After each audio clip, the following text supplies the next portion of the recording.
kusoo dhawaada sheekada mulkiilaha qaranka. sheekadan waxaa qoray wariye Maahir Jaamac Aadam waxaana codaynaya oo aqrinaya anigoo ah Ciise Maxamuud Ciise. halka aad kala soconaysaan waa channelka ogaalka Audiosom iyo sidoo kale bogga Maahir Jaamac Aadam ee Facebook.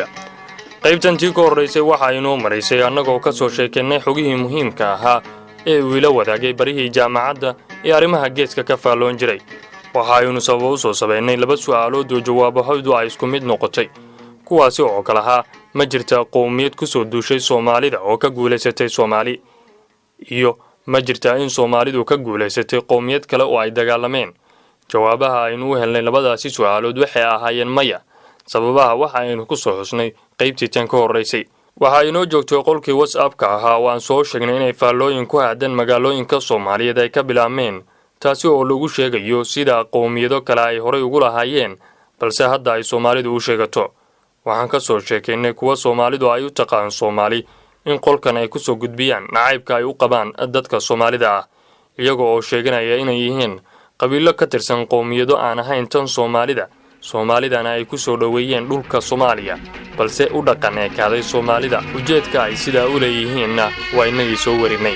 haddaba maxaa xigay?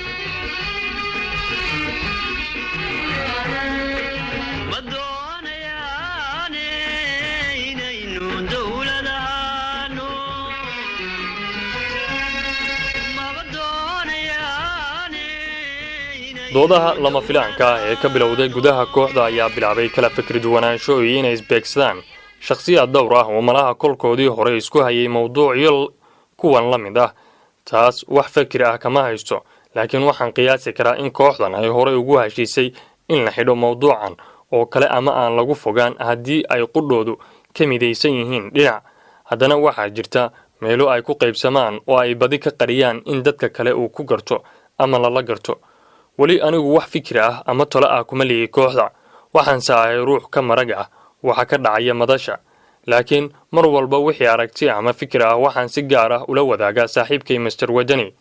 waxaan haystaa fursad aan ku bedeli karo si tartiib ah jawiga qolka kuna abuuri karo fikirro ka baxsan danaha loo sameeyay. laakiin ugu horreyn waa inaan ka haystaa kalsooni dhowr ka mid ah shakhsiyaadka u muhiimsan qolka oo ay ka mid yihiin rag madax adag ama hadalladoodu badi ka muuqdaan qallafsanaan dhinaca mabaadi'da kooxda ah. si walba oo ay noqotoba waa inaan wajahaa iskuday wanaagsan oo aan ku tijaabinayo sida aan micno uun ka duwan kan ay wataan ugu yeeli lahaa kooxdan dhallinyarada ah. laakiin markii aan bilaabay qorshayaalkaygii ayaa waxaa timid su'aal ay siyaabo badan isu weydiiyeen kooxdii, weliba si qaas ah dhexdooda, taas oo ahayd waa kuma ninkan Maahir ah, yaa garanaya. haddaba waa in la helaa cidda uu yahay Maahir, waxaana laga heli karaa jawaabtaas Mr. Wadani oo saaxiibkay ah.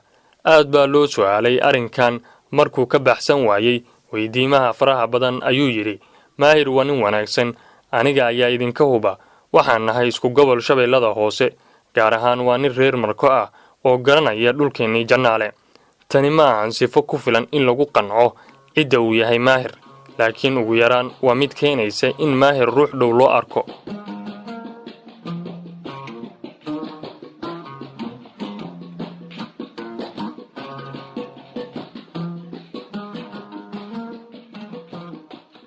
been ma ahan inaan ahay reer Marko Caday, weliba aan si wacan u aqaano dhulbeereedka gobollada Shabeellada Hoose oo ay yartahay tuulo ka mid ah oo aanan jegin.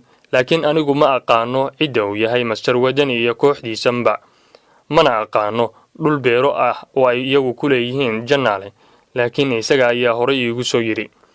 lama horaan ayay noqotay in Wadani uu ogeysiiyo in maalmahan ragga u madaxda ah kooxda meesha ku wada jirta ay aad iga shakisan yihiin oo aad loo isu weydiiyey cidda aan ahay. isagana wuxuu ila qabadsiiyey habkii uu ii difaacay, laakiin aniga waxaan dhaliyey su'aal aan ku yara darayo cadho yar oo jilniin ah, taas oo aan u dhigay oo maxaa shaki keenay meesha madal Soomaaliyeed soo maahan. wuxuu yidhi haa, laakiin saaxiib waa xaabilow ah shaqada gruubka. waxaan ku idhi niyow, haddii meesha ay tahay madal Soomaaliyeed u sheeg inaan ahay Soomaali, haddii ay ummad kale tahayna aniga ii sheeg aan isaga baxo halkan. Mr. Wadani ma danaynayo inaan ka baxo qolkan sababta uu doonaha ka lahaado, haddana ma doonayo inuu ila wadaago xaqiiqda halkan loogu jiro iyo cidda wadata qorshaha. aniguna mar walba waxaan sameynayaa dadaal ah inaan ka mid noqdo mulkiilayaasha qolka oo bixidda afka ayaan ka leeyahay mooye marna iima qorshaysna. waxaan aad u danaynayaa inaan halkan ku sii nagaado oo aan wax badan sii fahmo. Master Wadani ma jecla inuu ila soo socodsiiyo wararka shakiga iyo walaaca leh, waayo waxaan keenayaa anigu su'aalo badan oo ay qudhiisa ku adag tahay inuu iiga jawaabo ama iiga daaho. Sida awgeed, xidhiidhkiisa wuu igu sii yaraanayay toddobaadba kan xiga. Waxa igu yaabka badnaa ayaa ahaa nin dhalinyaro Soomaali ah oo baraha bulshada ku isticmaala live Facebook, waliba aad u weerara qabiilada Soomaaliyeed qaarkood, marna ka sheekeeyay wadaniyadda iyo ammaanta shakhsiyaad ka mid ah siyaasadda waddanka, ayaa soo dhigay qolka linkiga muuqaal live ah oo uu xalayto sameeyey, kaasi oo ahmiyadda tahay in kooxdu akhristaan qaybta faallada ay dadka Soomaaliyeed ka bixinayaan muuqaalkaas. Waxaan ka mid ahaa dadka furay linkiga. waxaan ku horeeyay akhrinta commentiska aniga oo aanan badaawan barnaamijka laga faalloonayo. kadib waxaan arkay gabdho iyo wiilal leh reer hebel waa daanyaro, reer hebelna waa dameero, reer hebelna waa waraabo. dhammaan sidaan u dhigay ayay u ekaayeen faallooyinku. mid ama laba ka mid ah faallooyinkaas oo aan qiyaasayo inay wiilal ahaayeen ayaa qoray faallooyin kuwii hore ka yara duwan, una dhigay aragtidooda sidan: waryaha Soomaali waa walaalo mid ah, adigoo Oromo iyo Xabashi baa tahay. Soomaaliyey mid baan nahay ee hana kala soocina.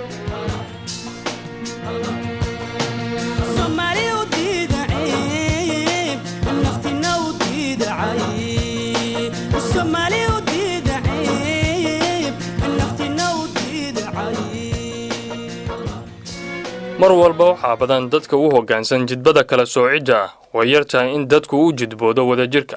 sababtuna waxa weeye in jilaaga mawduuca sameynaya uu mar walba ku dabaqayo mawduuciisa inuu qaar Soomaalida ah ka dhigo qashin, kuwana ka dhigo dheeman, ama uu sameeyo isbarbardhig siyaasiyiin waxtar wada lahaa ama dhaliil wada lahaa, asagoo ku kala fadilaya jacaylkiisa. maahan in habkan yahay mid u gaar ah keli ah kooxdan, ee waa dhaqan ay ku talaaleen dhalinyaro badan oo Soomaali ah, kuwaas oo aan ku sharixi karin sababta ay sidaa u sameeyaan markaad su'aasho. intaa haddaan ugu kaadiyo arrimaha kooxda, waxaan markan jaleecayaa sida aqoon-yahankii labaad uu iga caawiyey fahamka arrimo dhowr ah. sida wuxuu ii sheegay aqoon-yahankan in dunida lagu jiro marxalad lagu duubsado dadka aan lahayn aqoonta iyo waayo-aragnimada wacyiga ka jira dunida. dhalinyarada Soomaaliduna waa kuwo u dabacsan inay raacaan dhaqanka iyo dabeecado laga yaabo qaarkood inay yihiin shirqoolo ku wajahan naftooda, waayo awoodda insaanku waxay baaba'daa marka fikirka lagala diriro. way abuurmaan kuwa badan oo aaminsan in halistu tahay harago lagu helo magac iyo sharaf gaar ah.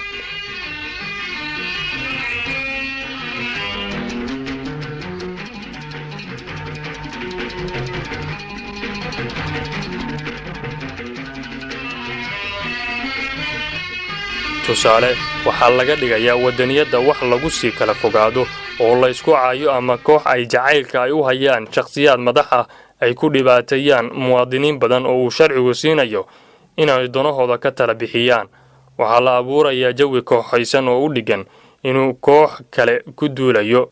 sidaa miyaa noqon waddo lagu tago danta guud, mise shacabku waa taageerayaal mar walba ku sima koox inta ay danaynayso? maxaa loo gaari la'yahay rabitaanka guud ee shacabka iyo wadajirta ama? sababtu waa inaan marka horeba annaga oo kala qaybsan oo iscaayeenna waliba isu dhaaranayna aan ismoodno in isjacayl iyo dowladnimo hiil u nahay ama aan jecelnahay. haddaba waxaan ka fursan waayey inaan ku laabto mar siyaasigii ila soo wadaagay talada si aan u weydiiyo xogo aan u arkayo muhiim, oo haddii uu jawaab saxa iga siiyo suuragal ka dhigaysa inaad idinkuna ila fahamtaan sheegada hagoogan ee sidata marxalado isku raran ah oo mid kastana leh hadaf iyo micno aan ugu lifaaqay qisadan baaxadda leh. waa maxay weydiintaas? aniga iyo kooxdii marxalad noocee ah baan wajahnay?